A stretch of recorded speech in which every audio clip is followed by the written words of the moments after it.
Awoyini go. We're here to discuss the highlights, and there's many of them to get through.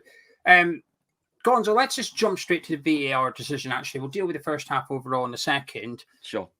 West Ham thought they made it 1-0 through Saeed Benrahma. Referee gets called to the monitor. Goal gets disallowed. What was your thoughts on the whole thing? Well, I think had that been against us, we'd have been complaining and asking why the referee hadn't intervened and why we'd have been complaining about obstruction.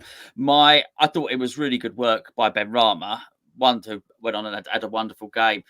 I was concerned about Antonio before that because Antonio had lost it, and Antonio had spent the last 5 minutes before that running around chasing the referee, talking to the referee about the manhandling he'd received by Mangala. And so I think he was more robust than he needed to be. Yes, did the guy sort of change direction? But Antonio was, I think, because Antonio was annoyed, he was far heavier than he needed to be. And I would have liked that disallowed had it been the other way around. I mean, it was gutted, obviously, but I don't think it was really weird to see how much he was protesting at that point. And I think he felt aggrieved that the referee hadn't been on his side. So, that was my reading of it. So you think it was a foul? I do think it was a foul, yeah. No, I don't. I don't think it's a foul. I think the defender moves into Antonio's path. Antonio's not running at the defender. The defender moves into it. Now, I don't think he moves into on purpose. He moves because Declan Rice moves, but it's what they would call a coming together. It happens all over the pitch, and never once, well, I say never once, very often does it not go punished. And 2 minutes later, it happened again. Antonio Mangala moved across and let Antonio run in the back of him. And the referee continued playing. You could see Antonio saying to the referee, well, where's my free kick then? Because it's inconsistent already, just in the game itself. But whether I think it's a foul or not, my issue here is with the VAR. The VAR, the question isn't, is it a foul? The question is it clear and obvious? And I don't think it is clear and obvious. I think the referee, I have a little bit of sympathy with him because as soon as he goes to the monitor, he's got a seed of doubt in his mind already because he's just been told by his colleague, you've made a mistake, you need to go check this. Already the referee, but he watched it for ages. And if it just feels like when a referee has to watch something numerous times, it's almost like they're convincing themselves there's an error there. Just stick to your guns. I don't think it's a foul, but even if it was a foul, is it, well, I guess I could ask you, because you do think it was a foul.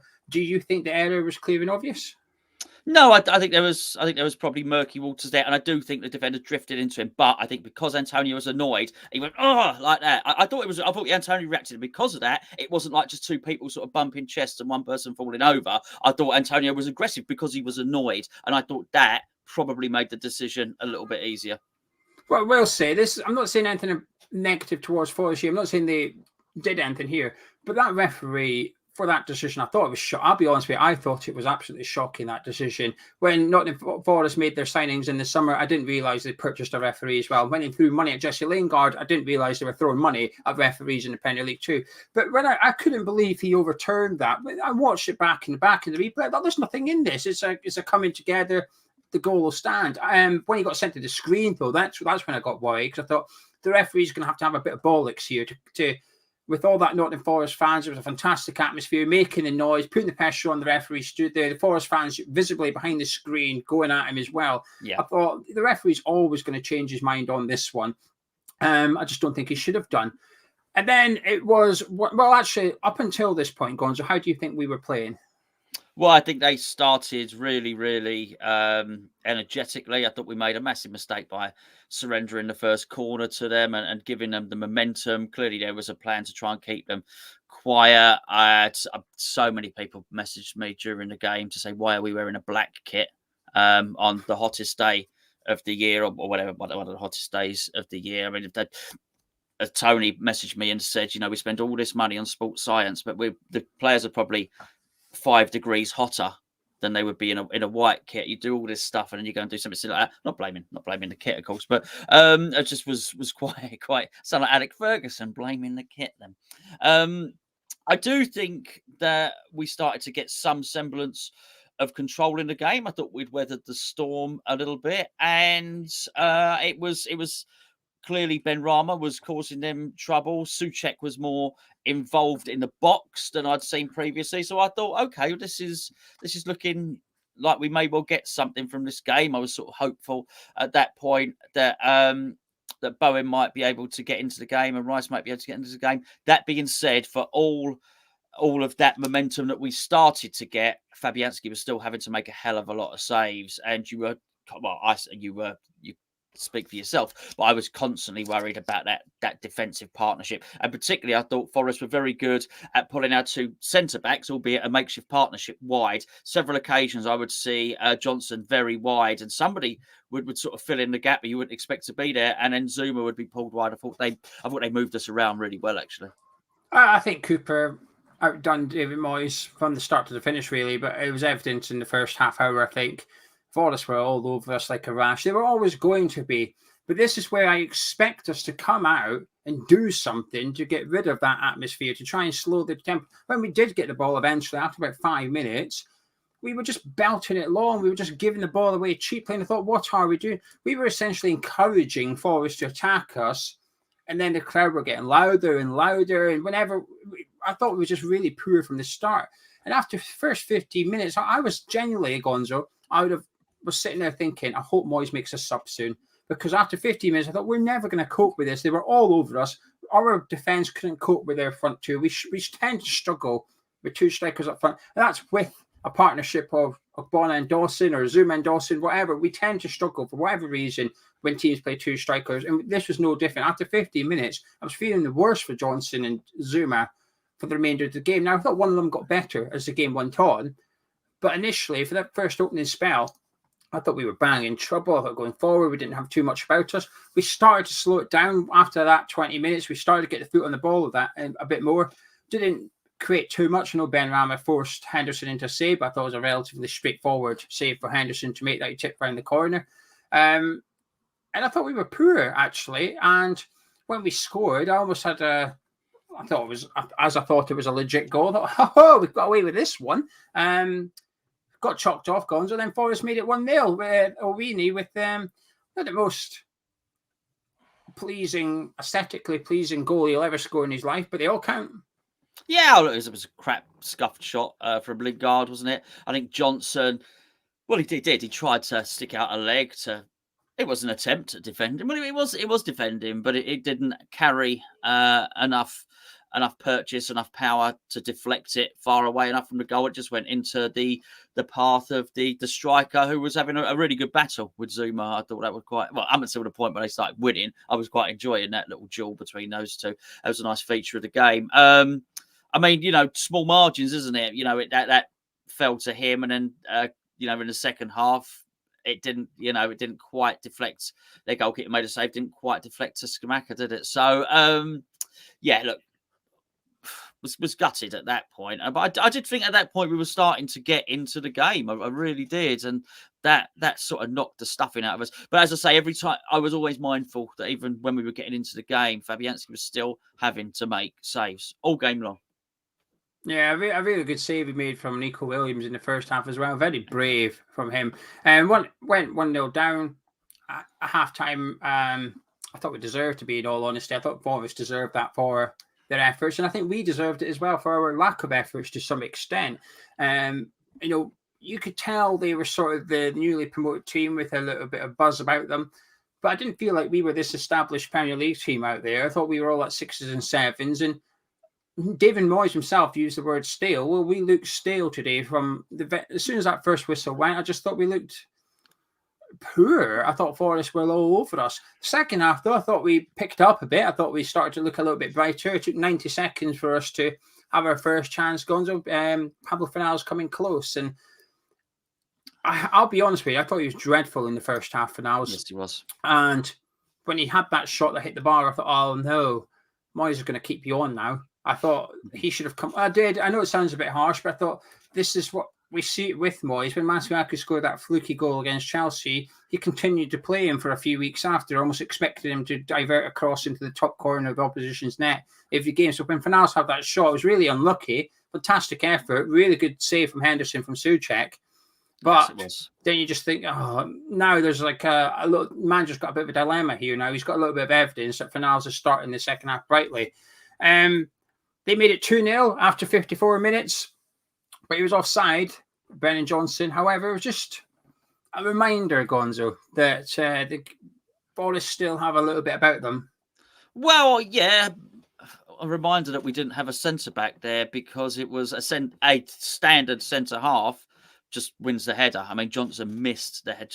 That's general hand-eye coordination, if you like, or head-eye coordination, whatever the case may be. And I don't know who you were alluding to got better throughout the game, but I thought Johnson got worse throughout the game. I thought at the start, I thought he was looking pretty good, apart from when he got pulled wide. But I thought that was something tactical that he sort of had to. There was a lovely point in the first half, actually, where it was actually Johnson who sort of led the offside trap and was really brave and stepped forward and played the guy offside, which was actually the actions of a seasoned central defender. And that was, I thought, okay, he's sort of growing into this role. But unfortunately, what led to their disallowed second goal were not the actions of a seasoned central defender. It was a novice who couldn't keep his eye on the ball, really. But I've got to say, I don't know if the sun was in their eyes or whatever, but he completely missed it. Fortunately, it was offside. Lucky escape, because at that point, they'd sort of weathered our storm a little bit, hadn't they? We came out the second half and they'd started to sort of creep back into the game a little bit then. I think it gave the crowd an injection of adrenaline, that disallowed goal. I felt like we came out the second half, and for that 10 minutes, I thought we were sort of in control. Forest were sitting a little bit deeper. Whenever they cleared it, we were picking the ball back up and going again. But that disallowed goal, I think it just sort of got the crowd on their feet, and then off they went again. I think it almost sucked our momentum out of us a little bit too. But saying that, say Benrahma that hit the bar from a lovely free kick, barring off the line, just like Pablo Fornals. And then we got a penalty, Gonzo. Handball from McKenna. Penalty. Declan Rice missed it. What's your take of the whole thing? The conceding of the penalty and the penalty of itself? Well, my take's probably better than Declan Rice's take. Let's put it that way.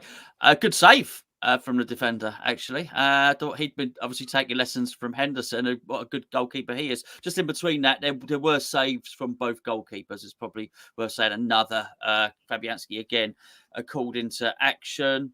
Just never looked confident, Rice. Never looked confident. And I don't know. It's not the first time he's missed one either. There's going to be a lot of recriminations, and people are going to be looking for a lot of blame for today and that.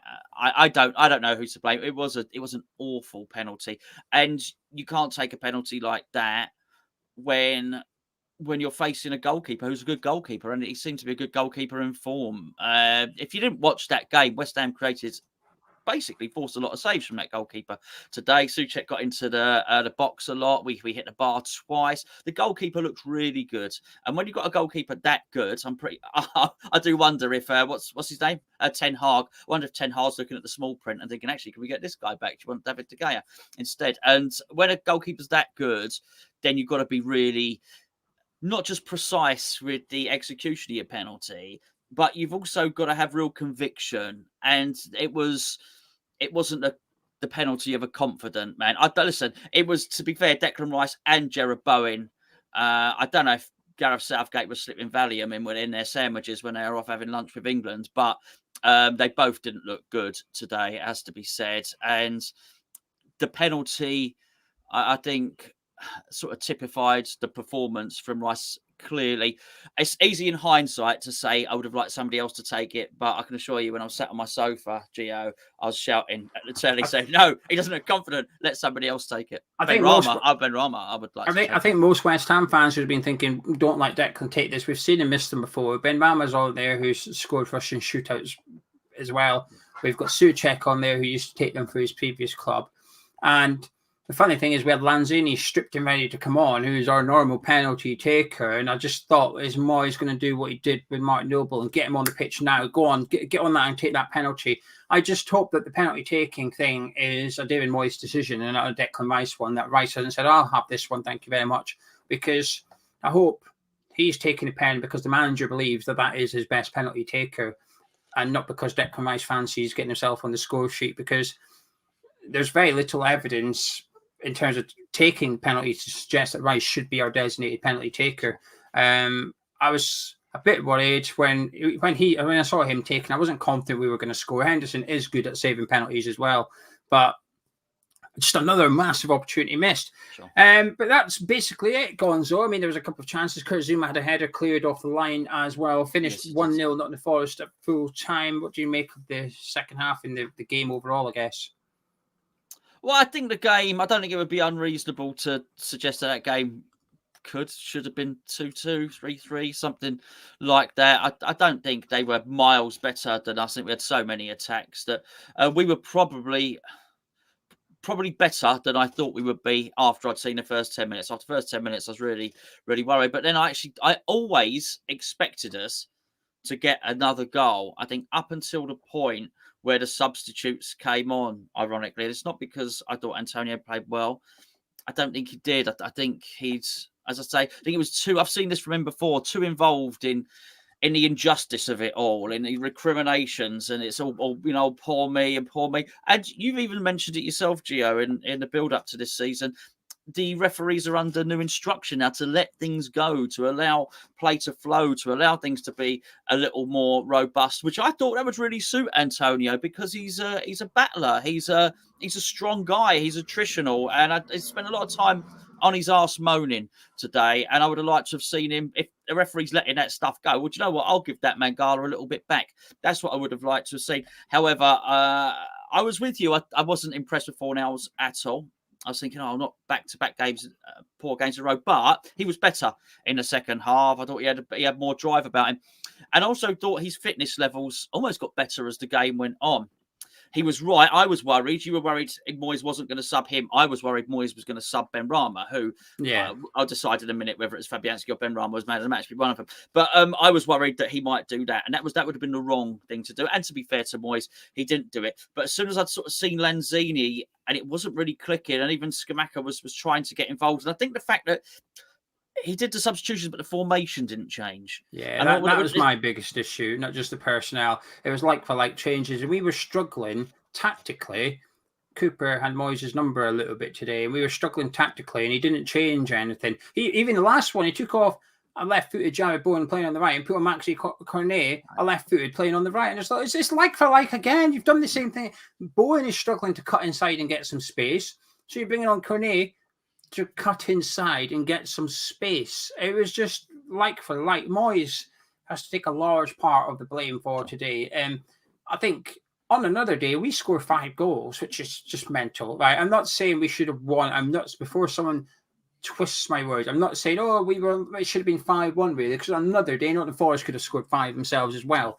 But the players on the pitch created chances, could have scored, should have scored, but there was a few poor performers on the pitch that probably stayed on the pitch for too long. There was poor performers that started the game that probably shouldn't have started the game and remained on the pitch for too long. And then when it came to substitution time, he did like-for-like substitutions, which, well, that's just not going to help very much unless Scamacca comes on and plays a lot better than what Antonio did. And I would argue he played very similar to Antonio, caused a little bit of problem for the Nottingham Forest defenders. That was it. He didn't do anything else. Cornet would have had to play better than Jared Bowen, which would have been difficult not to because Bowen was that poor. Lanzini come on today. Well, sorry, but Lanzini's been out of form since November. So when Manu entered the game, and I like Lanzini, we're big Lanzini fans, but don't feel that was the right player to come onto the pitch at that point. The only way the Lanzini sub would have been efficient is if Souček was the one that got off the park and Lanzini went next to Declan Rice, but he didn't. He came on in that sort of attacking midfield position. So he took off Fornals, a hard-working player on the ball, and you brought on Lanzini, not quite as hard-working, a little bit better on the ball in the same position. I just thought, and I found myself in the second half, I thought we were starting to play a little bit better. Players were starting to play a little bit better, but I thought the manager did nothing to help. In all honesty, he didn't change anything. I was licking my lips, right? At one point, I was thinking, I want to see Scamacca and Antonio. We were getting a lot of crosses into the box. They weren't very good, but we were crossing it, and they were winning. Nottingham Forest defenders played really well. They got 3 tall centre-backs in there with Worrell, Nakate, who was replaced by Cook, and then McKenna. 3 tall centre-backs throwing themselves in front of everything. So what do? We leave 1 tall striker in there, and that's it. Yeah, that's going to work, isn't it? Get Scamacca on there, let Antonio then drop 10 yards deep. Because at one point in the first half, Soufal had the ball. He wanted to cross it, and he couldn't because Antonio was out on the right wing, which is fine. That's what Antonio does. but he was hesitating. He flicked it and took a shot from 25 yards out, and it just trickled out for a goal kick or something.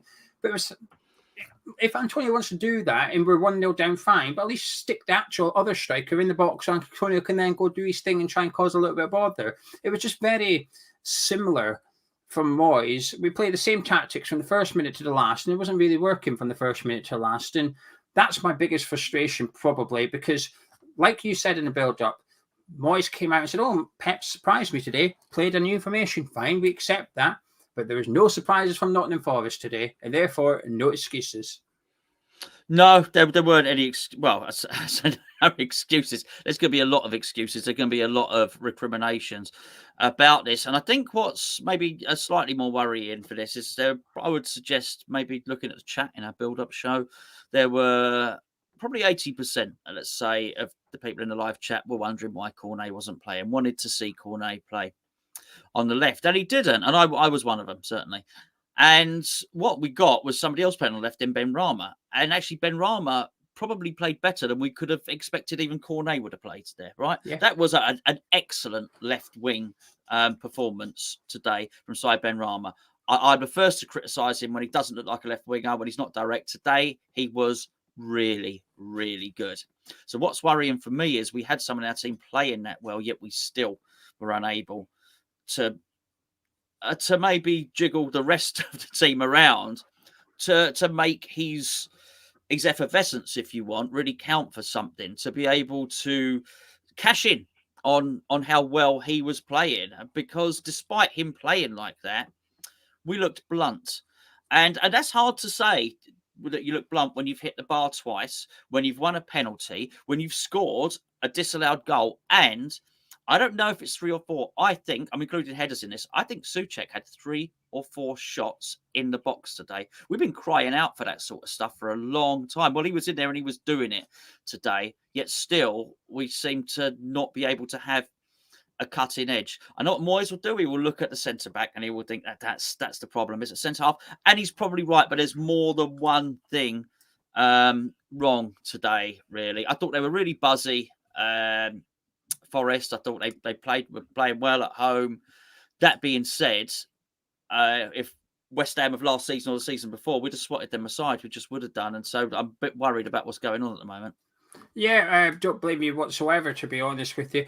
Just a quick couple of thank yous to GP for the £2. Forest made us look like mugs, and Cam for the £5. Aussie Dollar said, who's your best and worst players? Well, we normally do man a match, but we don't necessarily do worst players, but you can tend to read between the lines here. Gonzo, individual performers, take your pick, please. Okay, well, you were generous enough to donate some money. Thank you. So I will certainly tell you my my worst player today. I mean, it was either Rice or Bowen. I know that's not. It was Jared Bowen. Yeah. All right. Okay. But in my opinion, by a mile. Yeah. But I mean, the worrying thing about that is when we were doing the build-up show, we're talking about what's the difference. Why have West Ham got a better team than Nottingham Forest? Well, one of the main reasons is we got 2 England internationals. We got 2, not just Premier League performers, but two players that would get into the Premier League Team of the Year, or at least be contenders for it. Basically, our best players. If your 2 best players play crap, then you're even in the playing field, really. So, so there was that. I thought Cresswell was okay. I thought it was some was better than I thought he'd be. I was worried about that. I thought Soufal sort of tried, but you know he had a sort of an up and down game, really, sort of lacking that final killer ball, that bit of execution. I thought Zuma, I got all the sympathy in the world for Zuma. Limping, we could see to the corner straight away. He's limping straight away after that. Inexperienced player next to him. Got no criticism of Johnson at all. I mean, what we ask of that boy is something else, really. I say boy, he's a man, of course. But left wing, right wing back, left wing back. Now he's a centre back. We've even played him in midfield. My word, right? And he's really trying. And you can see he's even learning the nuances of the game. But it's too much to ask of him. Good performers. I thought Fabianski was absolutely outstanding today, it has to be said. 2 teams trying to play sort of long ball football today. We were the worst one at it out of the 2 teams. I think, can't disagree too much with what you said. I thought Soufal was really poor today. I was very hopeful of him having a good season, but I thought he was dreadful again. It's not good, really. I'm sort of thinking against Brighton, do we bring in Harrison Ashby there because it's that poor? I think Souček was dreadful once more. You're right. I had a look. He had 4 shots today inside the box. I can only recall 3 of them, 2 headers and the one that Toffolo defended really well, but there was a 4th one there somewhere. Yeah. Got into good positions. In terms of positioning, I thought he had a really good game, but in terms of possession, I thought he was pretty poor. There was one point in the first half. It was a very simple ball. You just to knock it to Benrahma and just went out for a throw. And you could see Benrahma looking at it with his arms out saying, how have you not managed to do that pass? There's no one around you. It's just a simple side-footed 5-yard pass. It was coming out there, but it wasn't anything like a 60-foot drop or anything. It was a basic pass for a Premier League player. And he got it 5 yards wrong. And he did the thing when it sort of bounces off his foot and he goes, as I say, I nearly got there, didn't I? Yeah. And Benrahma was like, what are you doing? Defensively, like, I feel sorry for Zuma as well. I thought he was the one I thought got better as the game went on because I thought Awoyini was ripping us to shreds in the first 45, but second half, I barely saw him, if I'm honest with you. So I thought Zuma's clearly shut him up somehow. And Johnson, out of position, but I think he's coming away with pass marks, perhaps, when you take into contact. Creswell, I thought, played well. But Fornals, I thought, was poor again. Bowen was our worst player on the pitch. Rice wasn't good, but then we had a defensive midfielder on a yellow card after 5 minutes. He was never going to play well at that point. We had a problem. And this, again, is another criticism I'm always for myself. You left Declan Rice in a defensive midfield position. I'm not saying sub him, but at least move him so that them counter-attacks that Forest were trying to spring on us can't take place anymore. We had a man defending the defence that couldn't make a tackle, essentially, for 85 minutes of the game. Put him centre, you're struggling centre backs, put Declan Rice in there, move Johnson to right back and get Soufal off or something, do something. There was enough poor performers in the team that would allow you to shuffle the deck a little bit and get out there and put on the 10 million defensive midfielder that you signed in the summer to play defensive midfield or something. There was too many performances today, Gonzo, just not good enough on the pitch and off the pitch as well. A very frustrating game. You know, I think on Match of the Day, if someone's watching this after watching Match of the Day, they're thinking, bloody hell, were you two moaning about? You're all over them. Yeah. Could have been 6-2. And we will look good on the highlights, but we haven't watched just the highlights. We've watched 90 minutes and it's worrying. We play Brighton next. There's every possibility that after 3 games of Premier League, we're going to be on no points. Now, it doesn't mean we're going to get relegated or anything like that, but it's not a great start. Fans are already frustrated. Fans are concerned about the transfer window, and today's performance just hasn't helped at all.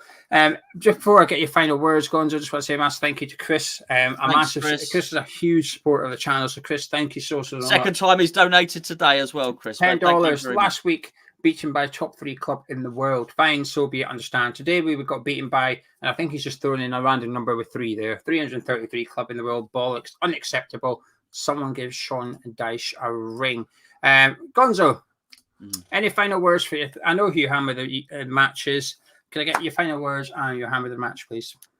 Yeah, I thought just really disappointing, really. I think, as I mentioned before, and I keep mentioning, messaging is really, really important. And I think you send the team out with a buzz. I think you send the players out.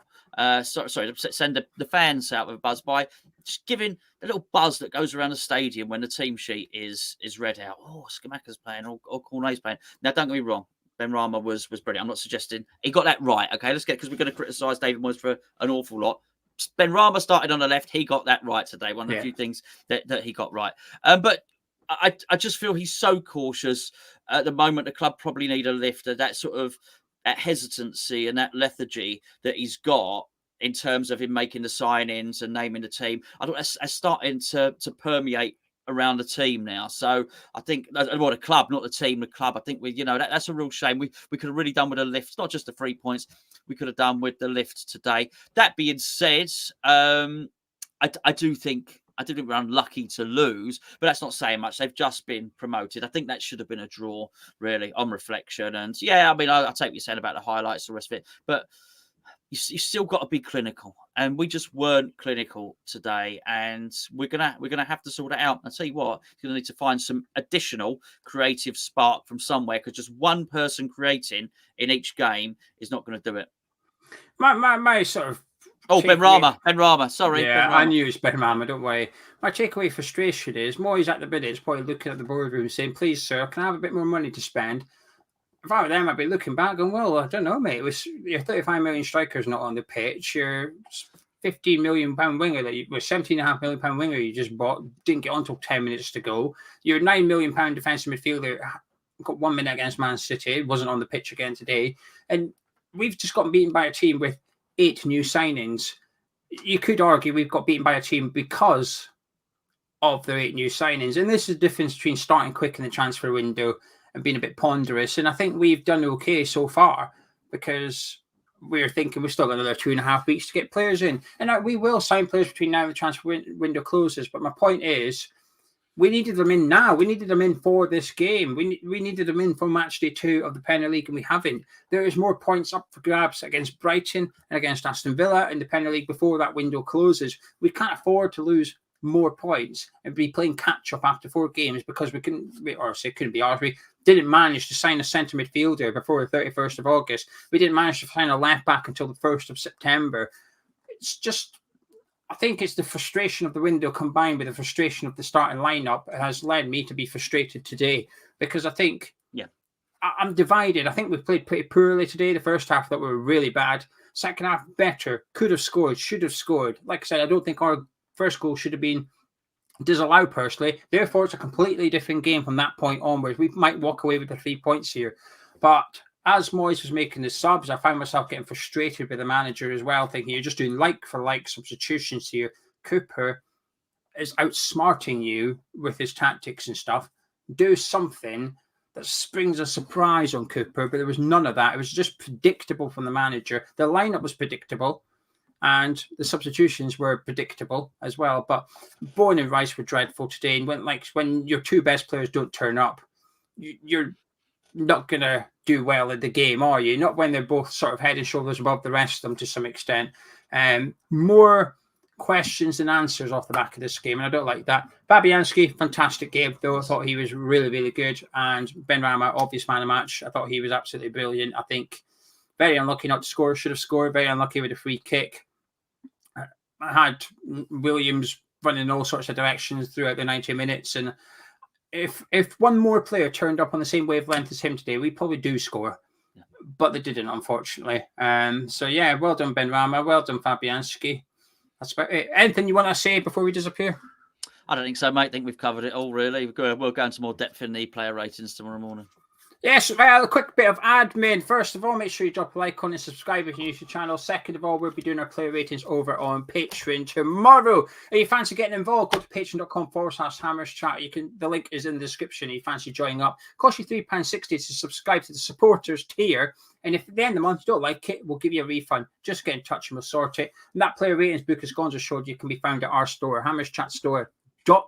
Get posted to you ASAP. Track your numbers throughout the season, and at the end of the year, you'll have an organic Hammer of the Year. And I'll tell you what, so far it's not going to be Jared Bowen. We'll catch you in a bit.